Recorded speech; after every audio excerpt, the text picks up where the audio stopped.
Hello' welcome to my YouTube channel let's ন' দৰ্শকসকল, আজিৰ মোৰ এই ভিডিঅ'টোত আপোনালোকক দেখুৱাব গৈছোঁ যে ইণ্ডিয়ান পোষ্টেল অৰ্ডাৰ এখন কি ধৰণে পূৰণ কৰিব লাগে।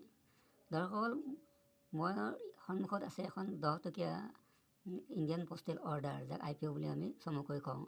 ইণ্ডিয়ান পোষ্টেল অৰ্ডাৰ, এই 10 টকীয়া ইণ্ডিয়ান পোষ্টেল অৰ্ডাৰখনৰ দুটা অংশ থাকে।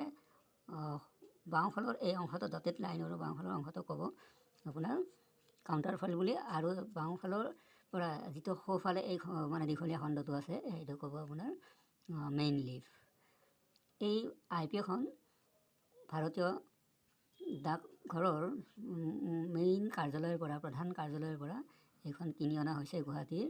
আৰু এই ইণ্ডিয়ান পোষ্টেল অৰ্ডাৰখন পূৰণ কেনেকৈ কৰিব লাগে অলপ আপোনালোকে মনোযোগ দিলে মানে চাই ল'ব পাৰিব।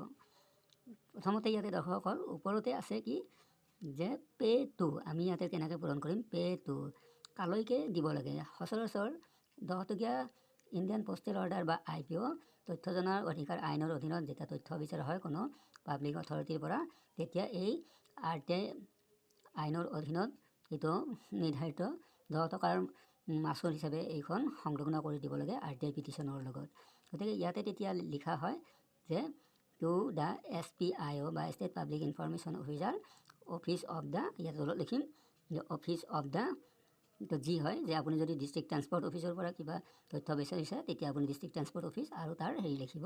মই যদিহে কামৰূপ মেট্ৰ' ডিষ্ট্ৰিক্ট ট্ৰান্সপৰ্ট অফিচৰ পৰা কিবা তথ্য বিচাৰিছোঁ বা কোনো গাড়ীৰ বা কোনো ড্ৰাইভিং লাইচেঞ্চৰ বা কোনো পাৰ্মিটৰ তথ্য বিচাৰোঁ, তেতিয়াহ'লে ইয়াতে মই লিখিম যে state public information officer, office of the district transport office Kamrup @Betguchi.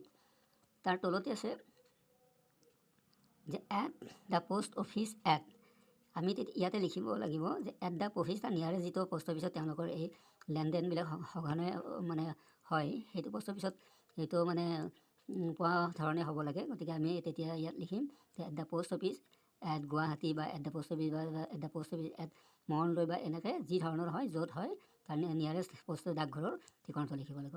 তাৰ তলতে আছে ইয়াতে যে sender may fill in his name and address below' ইয়াতে যে আপোনালোকে লিখিছে যে চেণ্ডাৰ, যিয়ে পঠিয়াব, যিয়ে সংলগ্ন কৰি কোনো নথিৰ লগত এইখন পঠিয়াব বা কোনো পিটিশ্যনৰ লগত, তেওঁ সম্পূৰ্ণ নাম ঠিকনা বিৱৰণ ইয়াতে লিখিব।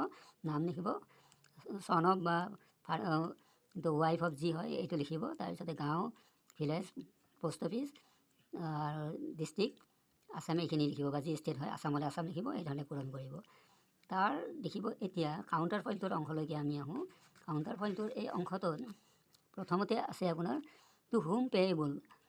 মেইন লিফৰ সোঁফালে যি লিখিছে যে to the public information officer বা PIO বা ষ্টেট পাব্লিক ইনফৰমেশ্যন অফিচাৰ বুলি লিখিব, আৰু তলত থাকিব office of the district transport officer Kamrup, Betguchi বা যি হয় নলবাৰী বা যি হয়।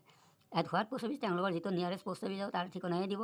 নলবাৰী হ'লে নলবাৰী দিব, গুৱাহাটী হ'লে গুৱাহাটী, মঙলদৈ হ'লে মঙলদৈ লিখিব।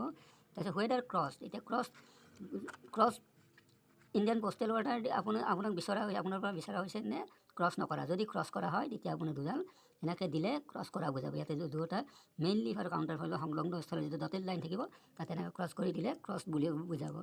আৰু ডেট চেণ্ড, কোন তাৰিখত পঠিয়াব বা দিব সেই তাৰিখটোতে আপুনি যি তাৰিখত এপ্লিকেশ্যনখন পূৰণ কৰি পঠিয়াব লৈছে সেই তাৰিখটো ইয়াতে ফিল আপ কৰিব।